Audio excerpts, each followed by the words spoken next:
அடகில் இருக்கும் தங்க நகைகளை மீட்டு 10 நிமிடங்களில் பிரைம் கோல்ட் ஹப் மூலம் அதிக விலைக்கு விற்க 7997990028 தொடர்பு கொள்ளவும். இந்த ஒரு மூலிகை இருந்தா எந்த பிரச்சனையும் வராது அப்படின்னு தான் சொல்லுவோம். வெற்றிலை, துளசி, கற்றாழை, கற்பூரவள்ளி, இப்போ இந்த மாதிரி சின்ன சின்ன மூலிகைகள் நம்ம எல்லார் வீட்லையுமே இருக்கிறது நல்லது. வெரிகோஸ் வெயினுக்கு சிம்பிளாக எக்ஸசைஸ் ரொம்ப இம்பார்ட்டன்ட். ஸோ வஜ்ராசனம் அப்படின்னு சொல்லக்கூடியது ரொம்ப சிறப்பு வாய்ந்தது. பிரெயின் பவர் யோகான்னு சொல்கிற தோப்புக்காரணம் போடுறது, படுத்துட்டே சைக்கிளிங் எக்ஸசைஸ் பண்ணுறது. ஸோ ஹார்ட் வந்து ரொம்ப இம்பார்ட்டண்ட். முக்கியமாக பார்த்தோம்னா நம்ம ரொம்ப ஸ்ட்ரெஸ் அண்ட் டிப்ரெஷன் ஆகிறோன்னு வச்சுக்கோங்களேன். ஸோ அப்போது மெயினாக நமக்கு பிரெயின் வந்து அஃபெக்ட் ஆகும். அடுத்த ஆர்கன் அப்படின்னு பார்த்தோம்னா ஹார்ட். அந்த மாதிரி உடலில் இருக்கக்கூடிய கழிவுகள் மொத்தமும் நம்ம வெளியேறணும்னா உணவு முறையோடு சேர்த்து மருந்துகளை நம்ம வந்து ஃபாலோ பண்ணிக்கலாம். ஸோ இதுக்கு தான் நஞ்சு முறிவு சூரணம் அப்படின்ற ஒரு மருந்து சித்த மருத்துவத்தில் இருக்குது. இந்த கரிசலாங்கண்ணி, வல்லாரை 2 பொடியும் நெல்லிக்காய் சாறு விட்டு கலந்து வெயிலில் வச்சு எடுத்து இந்த மாதிரி 3 முறை செய்யணும். அந்த பொடியை காலையில் நம்ம தேன்லையோ இல்லை வெந்நீர்லையோ கலந்து தொடர்ந்து நம்ம குடிச்சிட்டு வரணும். அதன் ஆன்மீகம் நேயர்களுக்கு வணக்கம். நான் உங்கள் விஜய் பிரியா. ஆன்மீகம் தொடர்பான சந்தேகங்களுக்கு நம்ம ஒவ்வொரு நாளும் தீர்வு கொடுத்துட்ருக்கோம். புதிய முக்கிய நிகழ்வுகளை உடனடியாக தெரிஞ்சுக்கணும் அப்படின்னு நினச்சிங்கன்னா அதன் செயலியை டவுன்லோட் பண்ணுங்கள். அதற்கான லிங்க் வீடியோக்கு கீழே டிஸ்கிரிப்ஷனில் கொடுத்துருக்கோம். இந்த நிகழ்ச்சியில் நம்ம கூட யார் இணைஞ்சிருக்காங்க அப்படின்னு பார்த்தீங்கன்னா சித்த மருத்துவர் நித்யா அவர்கள் தான் நம்ம கூட இருக்கிறாங்க.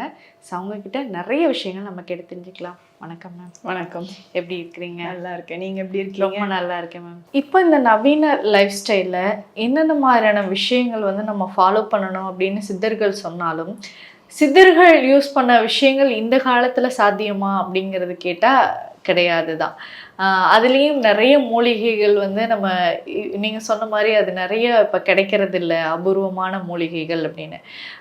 இந்த ஒரு மூலிகை உங்களோட வீட்டில் இருந்தால் போதும், சகலமும் எல்லாருமே அப்படின்னா இந்த ஒரு மருந்துல எல்லா நோயும் குணமாகணும் அப்படின்னு கேட்ட மாதிரி இந்த ஒரு மூலிகை இருந்தால் எந்த பிரச்சனையும் வராது அப்படின்னு ஏதாவது சொல்ல முடியும்?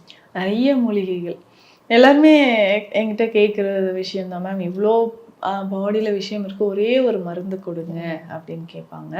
இந்த மூலிகை வீட்டில் இருக்கணும்னா முக்கியமாக நம்ம சொல்லணும்னா வெற்றிலை, துளசி, கற்றாழை, கற்பூரவள்ளி, புதினா கூட எல்லார் வீட்லேயும் இருக்கும். வெந்தயக்கீரை நம்ம சொல்கிறோம். அதுக்கப்புறம் இந்த சங்கு புஷ்பம் அப்படின்னு சொல்கிற ஒரு விஷயம். இப்போ இந்த மாதிரி சின்ன சின்ன மூலிகைகள் நம்ம எல்லார் வீட்லையுமே இருக்கிறது நல்லது. டெய்லி ஒரு 5 துளசி இலைகள் சாப்பிட்டாவே போதும். 2 வெற்றிலை காலையில் நம்ம வந்து மென்று அந்த சாரை முழுங்கினாவே உடலுக்கு வந்து பல பிரச்சனைகள் இல்லாமல் இருக்கும். அதே மாதிரி இரவு நேரத்தில் நம்ம கொஞ்சம் மஞ்சள் எல்லார் வீட்லையும் இருக்கிறது தான். ஸோ பாலில் போட்டு குடிக்கும் போது கோல்டன் மில்க் அப்படின்னு நம்ம சொல்கிறோம். ஸோ அது உண்மையிலே வந்து அவ்வளோ ப்ரீஷியஸான ஒரு விஷயம். நைட் நம்ம பாலில் பனங்கற்கண்டு மஞ்சள் பொடி போட்டு குடித்தோம்னா நிறைய விஷயங்கள் நடக்குது. அதே மாதிரி கட்டாயம் எல்லார் வீட்லேயும் கடுக்காய் பொடி இருக்கணும். ரொம்ப ரொம்ப இம்பார்ட்டண்ட். வசம்பு இதெல்லாமே வந்து நம்ம அஞ்சரை பேட்டிக்குள்ளே வச்சுக்க வேண்டிய விஷயங்கள். வசம்பு குழந்தைகளாக இருக்கட்டும் பெரியவர்களாக இருக்கட்டும், ஏதாவது ஒரு அஜீர்ணம் சார்ந்த பிரச்சனை இருக்க வசம்பை சுட்டு கறியாக்கி அப்படி பாலில் ஒரு 2 சொட்டு பால் விட்டு இழைச்சி குழந்தைகளுக்கு நாக்கில் தடவி விடலாம். அதையே பொடி பண்ணி வச்சுட்டு நம்ம பெரியவர்களும் வெந்நீர்லேயோ மோர்லேயோ கலந்து குடிக்கும்பொழுது அந்த அஜீர்ணம் தொடர்பான பிரச்சனைகளுக்கு இது ரொம்ப சிறந்ததுன்னு சொல்லலாம். அதே மாதிரி இந்த வசம்பை பயன்படுத்தி செய்யக்கூடிய மருந்துகளும் சித்த மருத்துவத்தில் இருக்குது. இந்த ஆட்டிசம் தொடர்பான பிரச்சனைகளுக்கு நம்ம செய்யக்கூடிய மருந்துகளில் வசம்பு ஒரு முக்கியமான மூலிகையாக நம்ம சேர்த்து கொடுக்குறோம். அந்த அளவுக்கு ரொம்ப சிறப்பு வாய்ந்ததுன்னா வசம்பு. சும்மா ஒரு 2 நீட்டாக அந்த பிள்ளை வளர்ப்பானே அதுக்கு பேர் சொல்ல மருந்து அப்படி சொல்லுவாங்க. ஸோ இந்த வசம்பை நம்ம இப்போ வீட்டில் இருந்தாலே பல நோய்களுக்கு இது ரொம்ப சிறந்ததுன்னு சொல்லலாம். ஓகே. இப்போ இந்த முடக்குவாதம் அப்படிங்கிறது வந்து நிறைய பேருக்கு வந்துச்சு இல்லையா? ஸோ அதுலேயும் நிறைய பேர் வந்து கை கால் வந்து விழுந்துச்சு அப்படின்ற நிறைய பேர் வந்து பிரச்சனைகளை வந்து சந்திக்கிறாங்க. ஸோ அவங்களுக்கு என்ன மெடிசன் வந்து ரொம்ப சிறப்பாக இருக்கும்? இந்த முடக்குவாதம் ஒரு ஆட்டோ இம்யூன் கண்டிஷன் தான். ஸோ ரொமட்டாய்டு ஆர்த்ரைட்டிஸ் அப்படின்னு சொல்லுவாங்க. அதாவது கை விரல்கள் கால் விரல்கள் எல்லாமே வந்து பார்த்தோன்னா முடங்கி போன மாதிரி ஷேப்பே வந்து மாறின மாதிரி ஆகிடும். ஸோ இந்த ஆர்ஏஎஃப் ஃபேக்டர் அப்படின்னு சொல்கிறது மேஜராக நம்ம உடலில் இருக்கக்கூடிய ஜாயின்ஸை வந்து அஃபெக்ட் பண்ணுது. ஸோ ஜாயின்ஸை வந்து அஃபெக்ட் பண்ணும்போது பார்த்தோம்னா மூமெண்ட்ஸ் வந்து ஸ்டிஃப் ஆகிடும், ரெஸ்ட்ரிக்ட் ஆகிடும். அதுவும் காலையில், அதுவும் இந்த பனிகாலத்துலலாம் காலையில் எழுந்திரிச்சு சில பேஷண்ட்ஸ் வந்து அழவே செஞ்சிருவாங்க. ஸோ நைட்டெல்லாம் எனக்கு வந்து உறக்கமே இல்லாத மாதிரி இருக்குங்க, ரொம்ப ஸ்டிஃபாக இருக்குது, காலையில் எழுந்திரிச்சு காலை தரையில் வைக்க முடியல.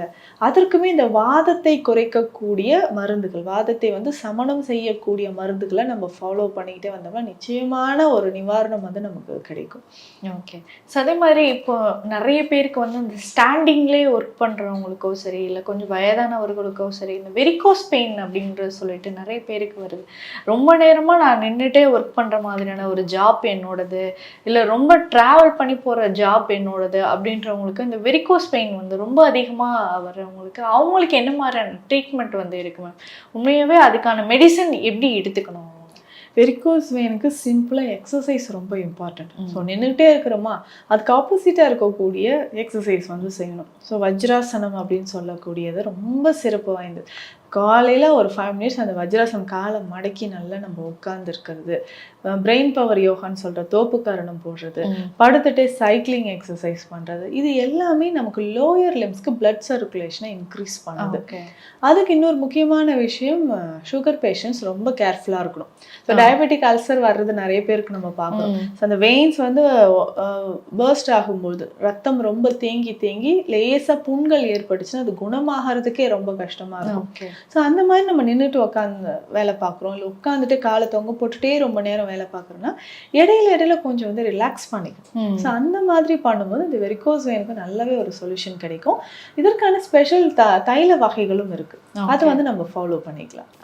இப்போ இந்த ஹார்ட் அட்டாக் அப்படிங்கிறது ரொம்ப கேஷுவலாக எல்லாருக்குமே வர ஆரம்பிச்சிச்சு. ஸோ இப்போ கூட ரீசெண்டாக ஒரு பொண்ணு வந்து காலேஜில் பேசிகிட்டு இருந்த ஒரு பொண்ணுக்கு வந்து சடனாக ஹார்ட் அட்டாக் வந்து அந்த பொண்ணு இறந்து போச்சு. ரொம்ப யங் ஏஜில் இந்த மாதிரியான ஹார்ட் அட்டாக் வர்றதுக்கு என்ன முக்கியமான காரணம்? அதை தடுக்கிறதுக்கு ஏதாவது சித்த மருத்துவத்தில் மருந்துகள் இருக்கா? ஸோ முக்கியமாக பார்த்தோம்னா நம்ம உடல் அளவுக்கு பொறுத்த வரைக்கும் பார்த்தோம்னா லிவர் டீடாக்ஸ் பண்ணுறது எப்படி, பாடியில் இருந்து டாக்ஸின்ஸை ரிமூவ் பண்ணுறது, குடலை சுத்தம் பண்ணுறது எப்படி, இந்த மாதிரி நிறைய விஷயங்கள் ஃபாலோ பண்ணுறோம். வெயிட் லாஸ்க்கு, ஹேருக்கு, ஸ்கின்னுக்கு. அப்போ ஹார்ட்னு ஒரு விஷயம் நமக்கு இருக்குது இல்லையா, அதுவும் மறந்துடுவோம். பிரெயின், நம்ம எப்படி பிரெயின் வந்து நம்ம பாதுகாக்குது, 2 விஷயமே நிறைய பேர் வந்து மறக்கிற மாதிரி தான் எனக்கு தோணும். ஓகே. அப்போது இந்த ஹார்ட்டை பொறுத்த வரைக்கும் என்னென்னா, என்ன மாதிரியான உணவுகள் எடுக்கணும், இட்ஸ் எ மஸ்குலர் ஆர்கன், சரிங்களா? அது வந்து டானால் அதுக்கு வந்து ஒரு இம்பல்ஸ் வந்து ஹார்ட் பீட் வந்து நமக்கு நடந்துட்டு இருக்கு. ஸோ சுருங்கி விரியுது, பிளட்டை வந்து பம்ப் பண்ணி நம்ம உடலுக்கு கொண்டு எல்லா பாகங்களுக்கும் கொடுக்குது. ஸோ ஹார்ட் வந்து ரொம்ப இம்பார்ட்டண்ட். முக்கியமாக பார்த்தோம்னா நம்ம ரொம்ப ஸ்ட்ரெஸ் அண்ட் டிப்ரெஷன் ஆகிறோன்னு வச்சுக்கோங்களேன். ஸோ அப்போது மெயினாக நமக்கு பிரெயின் வந்து அஃபெக்ட் ஆகும். அடுத்த ஆர்கன் அப்படின்னு பார்த்தோம்னா ஹார்ட்.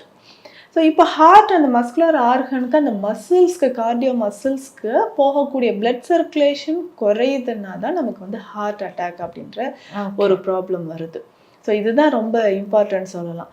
அதேமாதிரி ரொம்ப ஸ்ட்ரெஸ்ஸில் இருக்கிறோம், டிப்ரெஷனில் இருக்கோம், சரியாக தூக்கம் இல்லாமல் இருக்குது, நம்ம சாப்பிட்ற உணவில் நிறைய ஃபேட், டிரான்ஸ் ஃபேட் அப்படின்னு சொல்லுவோம், பேட் கொலஸ்ட்ரால், ஸோ அது நிறைய இருந்தது, உப்பு சார்ந்த உணவுகள் நிறைய சாப்பிட்றது எல்லாமே இதயத்தை வந்து பாதிக்கக்கூடியது தான். எப்படி லிவர் வந்து ரொம்ப இம்பார்ட்டண்ட்டோ, நம்ம கிட்னிஸ் பார்க்குறோமோ, ஹார்ட்டையும் இது எல்லாமே வந்து பாதிப்பு வந்து தருது. இப்போ நிறைய பேருக்கு நம்ம சொல்லுவோம் பால்பிட்டேஷன் அப்படின்ற கண்டிஷன், படன்னு அடிச்சுக்குதுங்க, கொஞ்சம் தூரம் போனால் அடிச்சுக்குது, யாருன்னா சத்தமாக என் பேரை சொல்லி கூப்பிட்டாலே பயந்துட்டேன். ஸோ நைட்டு என்ன ஆனால் எனக்கு காரணமே தெரியாமல் உடம்பு சூடாகுது, படன்னு அடிச்சுக்குது அப்படின்லாம் சொல்லுவோம். ரீசன் வந்து என்னென்னா, ஒன்று நமக்கு அனீமியான்னு சொல்ற ரத்த சோகை, சித்த மருத்துவத்துல இது பாண்டு சோபை நோய் அப்படின்னு சொல்லுவாங்க, ரத்த சோகை இருக்கலாம், இல்ல நமக்கு உடல்லையே சைக்காலஜிக்கலா ஏதாவது ஒரு ஆன்சைட்டி, ஃபியர் இருக்கலாம், ஸோ ஓவர் திங்கிங். ஸோ இது எல்லாமே இருக்கும்போது நம்ம இதயத்தை வந்து பாதிக்குது அப்படின்னு சொல்லலாம். ஸோ அந்த அளவுக்கு நம்மளுடைய எண்ணங்கள் இதயத்தோட நலனை தீர்மானிக்குதுன்னு சொல்லலாம். ஸோ அப்போது அந்த அளவுக்கு நம்ம ஹார்ட்டை மெயின்டைன் பண்ணணும், ஆரோக்கியமாக இருக்கணும். சில வகையான உணவு முறைகள் ரொம்ப முக்கியம்.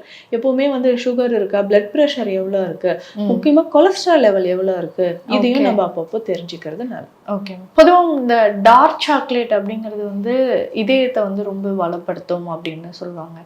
ஆனால் இப்போ எல்லாருமே சாக்லேட் எடுத்துக்கிறது அப்படின்னா இனிப்புகளோட சேர்த்து தான் வந்து எடுத்துக்க ஆரம்பிக்கிறோம்.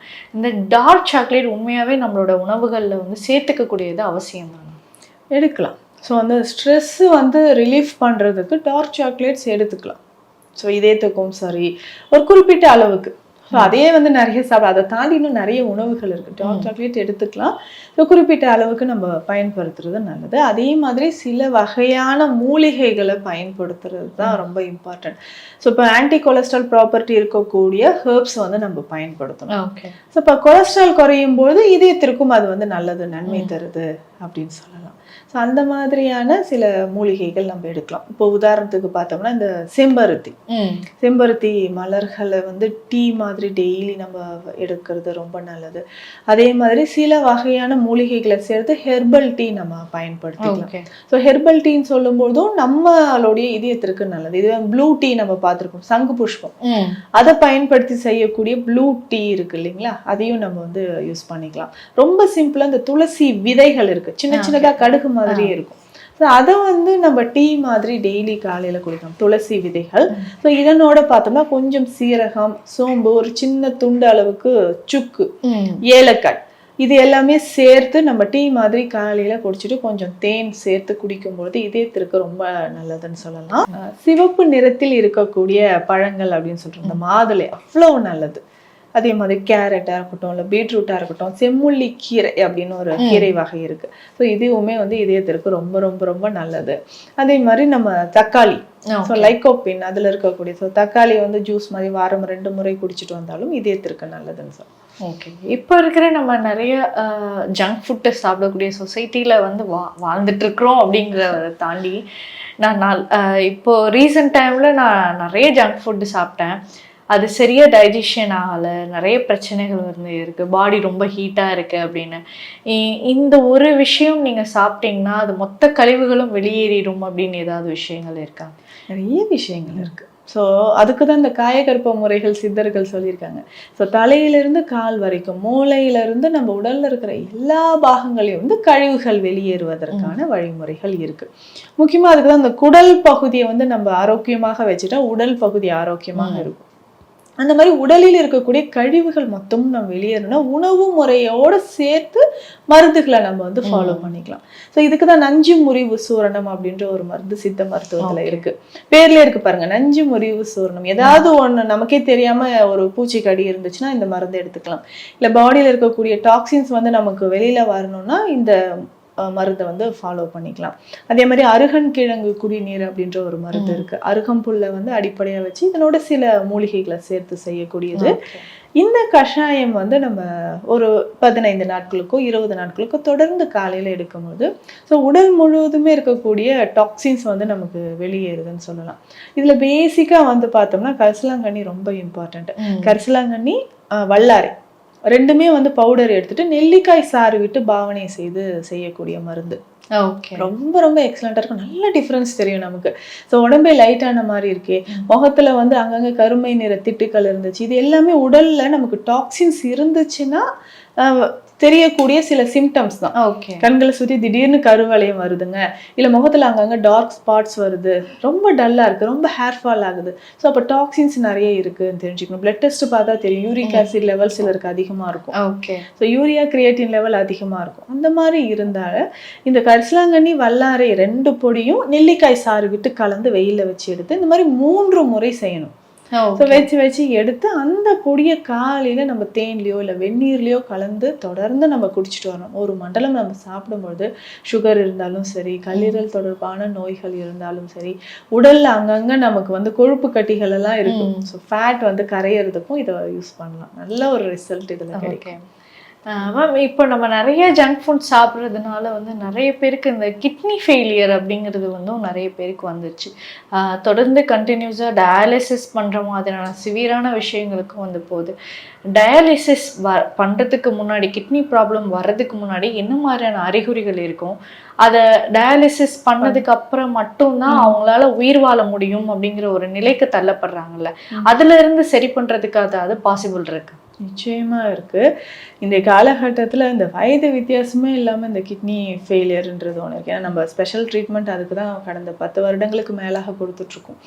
அப்படி பார்க்கும்பொழுது சிலருக்கு சிம்டம்ஸ் வந்து நல்லாவே தெரியும். இப்படி கேன்சருக்கு நமக்கு சிம்டம்ஸே தெரியலங்க, திடீர்னு ஃபைனல் ஸ்டேஜ்னு சொல்றாங்க. இந்த மாதிரி கிட்னிக்கும் பாதிக்கப்பட்டவங்க அந்த மாதிரி தான் இருக்காங்க. ஸோ வயது வித்தியாசமே தெரியாம கிட்னியோட ஃபங்க்ஷன் ரொம்ப குறைஞ்சி ரொம்ப சுருங்கிடுச்சிங்க கிட்னி அப்படின்னு சொல்றவங்க நிறைய பேர் இருக்காங்க. ஸோ அந்த மாதிரி இருக்கும்போது சிம்டம்ஸ் நமக்கு என்ன தெரியும்னா, ஒரு மாதிரி வாமிட்டிங் சென்சேஷன் இருக்கிறது, என்ன உணவை பார்த்தாலுமே எனக்கு பிடிக்கலன்னு சொல்லுவாங்க. ஃபர்ஸ்ட் கால் பாதங்கள் வந்து வீக்கம் தெரியும். ஸோ அடியில கால் பாதத்துக்கு மேல வந்து வீக்கம் தெரியுது, உணவு பார்த்தாலே பிடிக்காத மாதிரி ஒரு விஷயம் இருக்கிறது, இது எல்லாமே இருக்கும். அதுக்கப்புறம் ஸ்கின்ல அங்கங்க சின்ன சின்ன கொப்புளங்கள், அரிப்பு ஏற்படுறது, யூரின் போகும்போது நுரையா வர்றது, இல்ல ரொம்ப எரிச்சலோட போறது, சில நேரம் யூரின் போகும்போது ரத்தம் கலந்து வர மாதிரி ஹெமட்டூரியா அப்படின்ற கண்டிஷன், இது எல்லாமே சிறுநீரக பாதிப்புக்கான அறிகுறிகள் தான். யாரெல்லாம் ரொம்ப கவனமாக இருக்கணும் அப்படின்னு பார்த்தோம்னா, பிளட் ப்ரெஷர். ஸோ இத்தனை வருடங்களாக எனக்கு வந்து பிளட் ப்ரெஷர் இருக்கு, சுகர் இருக்கு, இது கண்ட்ரோல் ஆகவே இல்லைங்க அப்படின்னு சொல்றவங்க கவனமா வருடத்திற்கு ஒரு முறையாவது கிட்னி ஃபங்க்ஷன் நல்லா இருக்கா அப்படின்னு சொல்றத டெஸ்ட் பண்ணி பார்த்துக்கணும். Okay ma'am. இந்த வருஷம் ஒரு தடவை ஃபுல் பாடி செக்அப் அப்படிங்கிறது வந்து நம்ம அலோபதியில் ஃபாலோ பண்ணிட்டு இருக்கிறாங்க. டைம் கிடைக்கும் போது ஃபுல் பாடி செக்அப் பண்ணிக்கோங்க, உங்களுக்கு என்ன பிரச்சனைகள் இருந்தாலும் தெரிய வரும் அப்படின்னு. என் உடம்பு நான் ரொம்ப ஹெல்த்தியாக தான் இருக்கிறேன் அப்படின்னு ஒரு சிலர் நினச்சிட்டு இருந்தாலும் போய் செக் பண்ணும் போது தான் தெரியுது அவங்களுக்கு சீரியஸான ஒரு பிரச்சனைகள் வருது அப்படின்னு. இப்போ சித்த மருத்துவத்தில் உங்களோட ஃபுல் பாடியில் இந்த ஒரு விஷயம் பிரச்சனைகள் வரப்போகுது அப்படிங்கிறத சித்த மருத்துவத்தில் எப்படி கண்டுபிடிப்பீங்க? நம்ம வந்து சிம்டம்ஸ் பார்த்து சொல்லிடலாம். ஸோ இதில் வந்து எண் வகை தேர்வுன்னு நமக்கு ஒரு மெத்தட் இருக்கு. ஸோ அதனோட சேர்த்து பார்த்தோம்னா இந்த நாடி பரிசோதனை இருக்கு, மணிக்கடை நூல் அப்படின்ற ஒரு மெத்தட் இருக்கு, நீர்க்குறி, நெய்க்குறி. ஸோ இந்த எல்லாமே டயக்னோஸ்டிக் மெத்தட் தான். சித்த மருத்துவத்துல ஒரு நோய் இருக்குன்னா இதை கணிக்கக்கூடிய முறைகள். ஸோ இதை பார்க்கும்போதே நமக்கு வந்து ஓகே இந்த பிரச்சனைகள் இருக்குங்க அப்படின்னு சொன்னதுக்கு அப்புறம் ஸோ இம்மிடியட்டா நம்ம வந்து ஸ்கேனோ இல்லை பிளட் டெஸ்ட்டோ என்ன தேவையோ இம்மிடியட்டா அதை எடுத்து பார்த்துட்டு ரெண்டும் கம்பேர் பண்ணி தான் நம்ம ட்ரீட்மெண்ட்டை ஸ்டார்ட் பண்ணுவோம். ஸோ அப்படி பண்ணும்போது சீக்கிரமா அவங்க வந்து குணமாவதுக்கான வாய்ப்புகள் நிறைய இருக்கு.